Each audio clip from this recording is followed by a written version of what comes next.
We need unemployment. I don't like to say that. I don't like to say that, believe me. But I think what's going on is the Fed knows it too. Why? Understand that we are now have a sticky inflation. We have a persistent inflation. We're going to get it. It's happening. Why? Well, look what happened with the railroad, right? They wanted more money. We gave them 24% increase.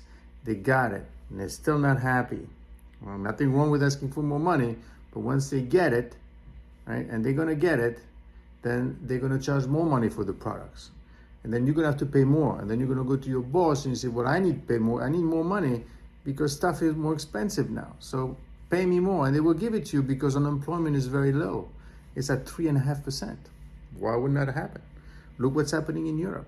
In France, 6 out of 7 people that do the refineries, that produce the oil, they're on strike. They want more money. They want 10% raise. They're shutting down the country. And they're going to get it. And then things go more expensive to pay for those increases. So that's what's happening. So inflation begets inflation. What happened in the 70s? We fixed it by raising rates. But that's different. In the 70s, we did not have 31 trillion of debt and valuation were much lower, right? P ratio was at 35 recently, down to 26. But still, at that time, it was 15. You don't have much maneuver. Right? So it's not going to fix itself. How is it going to fix itself? I hate to say it. You got to lose your job because then you won't be able to negotiate. And then you're going to take the lower pay and you'll be happy.